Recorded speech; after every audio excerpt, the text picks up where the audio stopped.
तो मूव करते हैं क्वेश्चन नंबर 10 की ओर।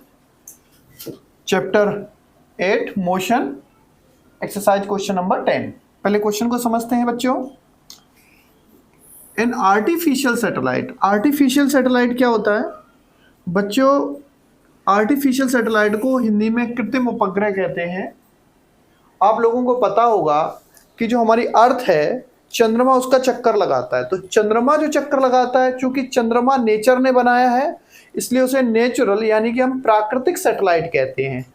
और जो सैटेलाइट धरती से छोड़े जाते हैं बड़े बड़े रॉकेट्स द्वारा, वो ऊपर जाने के बाद धरती के चक्कर लगाने लगते हैं, और इन सैटेलाइट्स को हम आर्टिफिशियल यानी कि कृत्रिम सैटेलाइट कहते हैं। तो कोई कृत्रिम सैटेलाइट है, कृत्रिम का मतलब है आर्टिफिशियल, यानी मनुष्य द्वारा भेजा गया सैटेलाइट है, और उसकी रेडियस है 42,250 मीटर। तो फटाफट इसे बना लेते हैं बच्चों। मान लो ये हमारी अर्थ है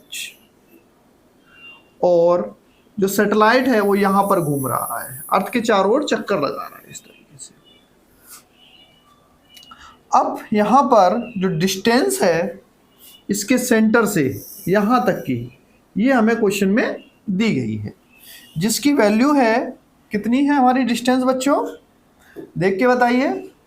42,250 मीटर। तो लिख देते हैं हम 42,250 किलोमीटर। ये डिस्टेंस है हमारी, इतनी दूरी पर ये घूम रही है। हमसे पूछा क्या है? हमसे पूछा है कैलकुलेट इट्स स्पीड। हमें इसकी स्पीड निकालनी है। और क्या है? It takes 24 hours to revolve around the earth. यानी हमें इसकी स्पीड यानी चाल निकालनी है, और ये 24 घंटे में अर्थ का एक परिक्रमा, एक पूरा सर्कल कंप्लीट कर लेती है। तो हमें निकालनी स्पीड। तो स्पीड का फार्मूला बच्चों क्या होता है? स्पीड इज इक्वल टू, सबको मालूम है, स्पीड इज इक्वल टू होता है डिस्टेंस अपॉन टाइम। अब डिस्टेंस कौन सी? कई बच्चे गलती से एग्जाम में ये वाली डिस्टेंस लिख देते हैं। ये वाली आपको डिस्टेंस नहीं लिखनी है। क्यों नहीं लिखनी है? क्योंकि जो सैटेलाइट है बच्चों, वह परिक्रमा यानी कि चक्कर लगा रहा है। कौन से पाथ पे चक्कर लगा रहा है? ऐसे घूम रहा है। ध्यान से देखिए, ऐसे ही तो घूम रहा है। तो हमें डिस्टेंस भी तो यही वाली लगानी पड़ेगी जहां पे वो घूम रहा है। इसी डिस्टेंस को लगाएंगे कि नहीं लगाएंगे? और इस डिस्टेंस को क्या कहते हैं मालूम है आपको? इसे हम बच्चों बोलते हैं सरकमफ्रेंस, हिंदी में बोलते हैं परिधि।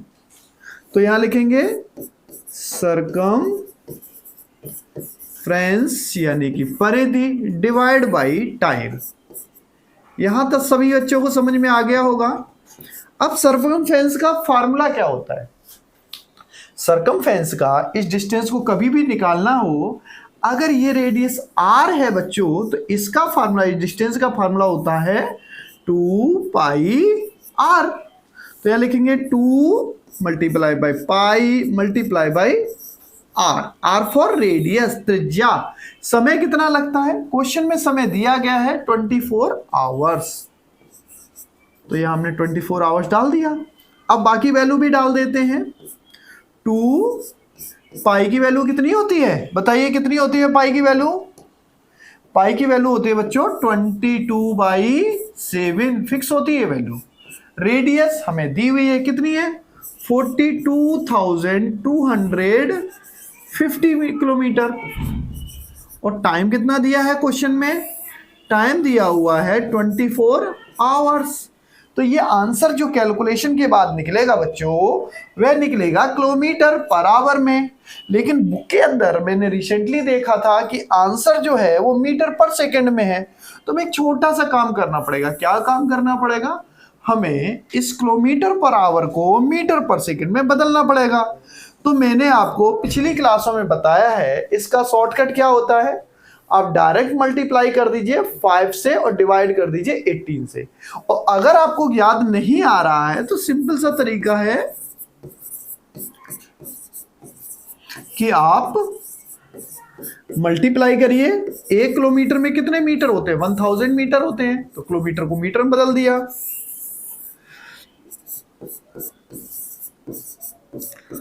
और इसके बाद जो 24 क्या है, ये आवर्स हैं।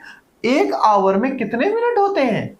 60 मिनट होते हैं। और हर मिनट में कितने सेकंड होते हैं? 60 सेकंड। यानी अगर 1 आवर में आप देखोगे तो 60 मल्टीप्लाई बाई 60 सेकंड होते हैं। इसके बाद आप इसे मल्टीप्लाई कर लीजिए।